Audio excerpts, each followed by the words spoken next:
অবশ্যই খাদান একটা বড় বাজেটের ছবি, কিন্তু খাদানের বাজেট নিয়ে কোনোরূপ কোনো ভুল তথ্য আমি প্রোভাইড করতে চাই না। তবে আমার এখানে মানে এই ইন্টেনশন নয় যে খাদানের বাজেট প্রচুর বেশি বা খাদানের বাজেট প্রচুর কম এটা বলা। তবে খাদান একটা কন্ট্রোলড বাজেটে রয়েছে, এই বিষয়টাকে নিয়ে কিন্তু আমরা কথা বলবো। Hey guys, welcome to my channel, আমি মহারাজার। এখন আমরা এই বিষয়টাকে নিয়ে কথা বলবো। তো প্রথমত যেটা বলার সেটা হচ্ছে যে খাদান এই ছবিটা ইটসেলফ যে কোনো কারোর থেকে আমরা শুনতে পাচ্ছি যে বড় ছবি হতে চলেছে, বড় ছবি হতে চলেছে, বড় বাজেটের ছবি হতে চলেছে।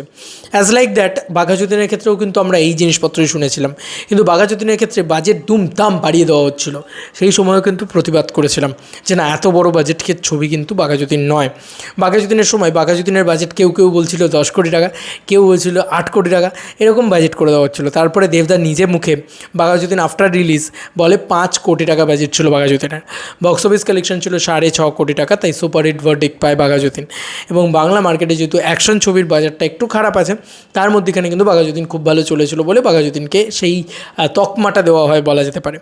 তো এবার আসে হচ্ছে খাদানের কথা। খাদানের সময় একই সেম জিনিসপত্রই ঘটছে, যেহেতু একটা বড় ছবি আছে, দেবদা আছে, সঙ্গে সঙ্গে বলে দেওয়া হচ্ছে এই ছবির বাজেট নাকি 12 কোটি টাকা। মানে ইভেন এরকম জায়গা, মানে বিভিন্ন জায়গা থেকে মানুষজনদের বলা হচ্ছে যে 12 কোটি টাকা এই ছবির বাজেট। কেউ বলছেন 8 কোটি টাকা, কেউ বলছেন 10 কোটি টাকা, কেউ বলছেন 7 কোটি টাকা। একটা তথ্য সত্য নয় বন্ধুরা। আমি বলছি না যে আমি একেবারে অ্যাকিউরেট বাজেট বলতে পারছি, ঠিক আছে? অ্যাকিউরেট বাজেট বলা সিনেমাটা যতক্ষণ না শেষ হচ্ছে ততক্ষণ কারোর পক্ষে সম্ভব না। সিনেমা শেষ হওয়ার পরেও এই অ্যাকিউরেট বাজেটটা বোধহয় রানেবাবু এবং দেবদা এই দুজনেই বলতে পারবেন।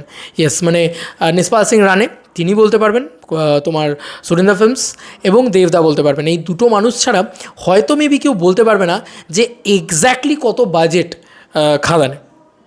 কিন্তু একটা অ্যাজাম্পশন তো জানা যেতে পারে। আমি বিভিন্ন মানুষজনদের সাথে কথা বলি ইন্ডাস্ট্রির ভিতরে, তাদের থেকে জানতে পারছিলাম যে এটা কিন্তু যতটা হাইপ আছে, অবশ্যই প্রচণ্ড হাইপফুল ছবি, বিগ বাজেট ছবি, এটা আমরা সবসময় বলি। কিন্তু দেবদা একটা জিনিস খুব বুদ্ধিমত্তার সাথে করে রাখেন, সেই আমার বিভিন্ন ইন্ডাস্ট্রির মানুষজনের সাথে কথা হয় যখন, তখন তারা বলেন যে বাজেটটাকে এতটাই কন্ট্রোলে রাখেন উনি যে বড় ছবি হোক, মাউন্টেড ছবি হোক, কিন্তু গ্রাউন্ডেড ছবি হোক, বুঝলে? মানে বড় ছবি হোক, বড় মাউন্টেড ছবি হোক, কিন্তু গ্রাউন্ডেড ছবি হোক, প্রথম এটা। সেকেন্ড হচ্ছে বাজেটটা যদি কন্ট্রোলে থাকে খুব ইজিলি সেটার বক্স অফিস রিকভার হয়ে যাবে। তারপরে কিন্তু স্যাটেলাইট রিকভার হয়ে গেলে মানে বিভৎস একটা আর্নিং জায়গা। ওটিটিটা তো আড্ডা টাইমসেই আসবে সম্ভবত খাদান, কারণ আড্ডা টাইমস যেহেতু প্রায় বলা যেতে পারে সুরিন্দরের নিজস্ব ওটিটি প্ল্যাটফর্মস, সেখান থেকেও একটা রিকভারির প্রসেস, কারণ খাদানে আসবে মানে সেটাতে এমনি লোকে ভিউয়ারশিপ হিউজ পাওয়া যাবে এবং সেটার দিক দিয়ে সব ঠিকঠাক হয়ে গেল, পুরো শর্ট হয়ে গেল একদম পুরো বিষয়টা। সেক্ষেত্রে কী হলো, প্রচুর অঙ্কের লাভের অঙ্ক প্রডিউসারের পকেটে ঢুকলো। তাহলে কত টাকা বাজেট খাদানের? খাদানের বাজেট হচ্ছে 6 কোটি টাকা। ইয়েস বন্ধুরা, খাদানের বাজেট টেন্টেটিভ, এটা টেন্টেটিভ ধরা হচ্ছে। এটা থেকে 6.5 কোটি টাকা ম্যাক্সিমাম যেতে পারে, ঠিক আছে? মানে এখন অবধি শুটিং চলছে ছবিটার, শুটিং যতক্ষণ না শেষ হচ্ছে ততক্ষণ তো আমি আর নতুন করে আপডেট নিতে পারিনি ভেতর থেকে। তবে এক্স্যাক্ট বাজেট অ্যামাউন্টটা তো মানে এটা যদি ডিরেক্টরকে জিজ্ঞেস করো বা যে কাউকে জিজ্ঞেস করো, কেউ বলতে পারবেন না এক্স্যাক্ট বাজেট অ্যামাউন্ট। দেবদা একমাত্র জানেন, আর দেবদাকে যদি জিজ্ঞেস করো, দেবদা বলবে তুমি আমার অফিসে এসে আমি দেখা করো, তারপরে আমি বলছি। মানে এটা বাজেট অ্যাকচুয়ালিতে রিকভার হয়, মানে রিকভার হচ্ছে সেইটা বিষয়, কিন্তু কত এক্স্যাক্ট বাজেট কেউ কোনো দিন বলে না, এটাই স্বাভাবিক বিষয়। তবে বাঘাযতীনের সময় দেবদা কিন্তু একটা ইন্টারভিউতে, এবিপিটি সম্ভবত ইন্টারভিউতে বলে দিয়েছিল। তবে এই যে একটা জল্পনা কল্পনা রয়েছে, মানে একটা মানুষের ধারণা এরকম যে খাদান যদি 6 কোটির জায়গায় 12 কোটি টাকা দিয়ে বানানো হয়, সেটা যদি কোথাও গিয়ে দেবদা বলেন বা কোথাও গিয়ে সেটা ডিক্লেয়ার হয় যে 12 কোটি টাকার ছবি, তাহলে বোধহয় খাদান ছবিটা খুব ভালো ছবি হচ্ছে। আর আদারওয়াইজ এই ছবিটা যদি 6 কোটি টাকায় নির্মাণ হচ্ছে বা 6.5 কোটি টাকায় নির্মাণ হচ্ছে, তাহলে হয়তো এই ছবিটা ভালো ছবি তৈরি হচ্ছে না। এই ধারণাটা কিন্তু কমপ্লিটলি ভুল। এই ছবিতে দরকারের থেকে, প্রয়োজনের থেকে বেশি খরচ করা হচ্ছে। ইভেন কি খাওয়া দাওয়া যে কোনো বাংলা ছবির তুলনায় বেশি দেওয়া হচ্ছে। আমি বিভিন্ন মানুষজনদের সাথে কথা বলে বুঝলাম যে এত ভালো ভালো খাবার দাবার আসছে, শুধুমাত্র বম্বে থেকে কিছু মানুষ কাজ করতে এসেছেন, তাদের যাতে কোনোরূপ কোনো অসুবিধা না হয়, তাদেরকে ভালো জায়গায় থাকতে দেওয়া হচ্ছে, ভালো জায়গায় খেতে দেওয়া হচ্ছে, সুন্দরভাবে ব্যবস্থাপনা করে করা হচ্ছে, ঠিক আছে খাদান ছবিটা। এবং খাদান ছবিটা খুব বড়োভাবে শ্যুটও করা হচ্ছে। কিন্তু তাও দেবদা যেহেতু এত বছর ধরে ইন্ডাস্ট্রিতে রয়েছেন এবং একটা পোক্ত প্রযোজনা সংস্থা এটার সাথে যুক্ত রয়েছে, সুরিন্দর ফিল্মস, যারা অনেক বছর ধরে সিনেমা বানাচ্ছে, তাই কিন্তু বাজেটটা কন্ট্রোলে রয়েছে। তাই 6 থেকে 6.5 কোটি টাকা এই ছবির বাজেট। এটা বক্স অফিস থেকে থেকে আরামসে রিকভার করবে, এটা নিয়ে কোনো সন্দেহ নেই, কিন্তু ছবিটা কিন্তু রিলিজের আগেই হয়তো হিট হয়ে যাবে। কেন? এটা এই যেহেতু কম বাজেট বলে তাই, মানে স্যাটেলাইট আছে, ওটিটি আছে, তারপরে তোমার মিউজিক রাইটস আছে, আরও বিভিন্ন রাইটস ফাইটস এদিক ওদিক হয়, তো সেই জিনিসপত্রগুলোকে করে করে করে করে ফ্লাইট রাইটস হয়, মানে ফ্লাইটে ছবিটা দেখানোর জন্য একটা রাইটস হয়, তারপরে এরকম আরও প্রচুর রাইটস হয়।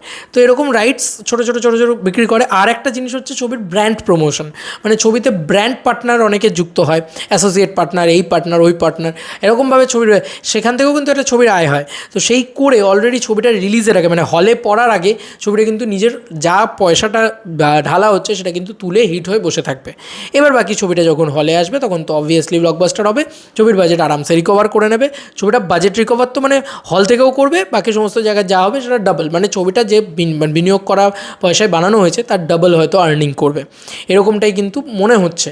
এবং আমি তোমাদেরকে বলে দিলাম, কারণ অনেকের ধারণা অনেক রকম থাকে বাজেট নিয়ে, তাই বাজেটটা নিয়ে তোমাদের কাছে আমি যতটুকু যা জানতে পেরেছি, আমার কাছে যতটুকু যা খবর আছে, প্রথম ছবিটার বাজেট ছিল 5 কোটি টাকা। শুনে রাখো, প্রথম ছবিটার বাজেট 4.5 থেকে 5 কোটি টাকা ছিল। তারপরে আস্তে আস্তে আস্তে আস্তে ছবিটা বড় হয়েছে, মাউন্টিং বড় হয়েছে, যে কারণে কিন্তু এখন ছবিটার বাজেট গিয়ে দাঁড়িয়েছে 6 কোটি টাকা। কিন্তু 6 কোটি টাকাও যদি না নির্মাণ হতে পারে, তাহলে 6.5 কোটি টাকা ম্যাক্সিমাম যাওয়া হবে উইথ প্রমোশন, উইদাউট প্রমোশন না, উইথ প্রমোশন নিয়ে খরচাটা হয়তো ওই মানে 6 কোটি টাকার ভিতরে ছবিটাকে র্যাপ আপ করা হবে, বাকি 50 রাখা হবে হচ্ছে প্রমোশনের জন্য। হয়তো প্রমোশন কিন্তু গ্র্যান্ডভাবে হবে, হ্যাঁ, মানে এই ছবিটার প্রমোশন কিন্তু বিরাট বড় করে হবে। এই ছবিটা যেহেতু একটা বড় স্টেকের ছবি, বড় ছবি, একটা বিরাটভাবে হবে। তো এটা নিয়ে জল্পনা কল্পনা যাদের মনে ছিল বা যাদের মনে কোনোরকম কোনো মানে দ্বিধা ছিল বা ইয়ে ছিল, তাদেরকে বলে দিলাম যে না, এই ছবিটা কিন্তু অত মানে তামঝাম বাজেট, মানে এমন নয় যে 10 কোটি 12 কোটি 15 কোটি ऐसा कोई বাজেট নেই। হ্যাঁ ভাই, এটা পরিষ্কারভাবে বলে দিলাম, এটা একদম কন্ট্রোল বাজেটে দেবদা বানাচ্ছেন, এবং দেবদার বুদ্ধির সাথে তো কেউ পারবে না। তো উনি অলরেডি সব কিছু রেডি করে রেখেছেন। কেন কন্ট্রোল বাজেটে বানাচ্ছেন সেটাও তোমাদেরকে বলে দিলাম, কারণ ওনার যাতে রিকভার হয়ে যায় আগে থেকে।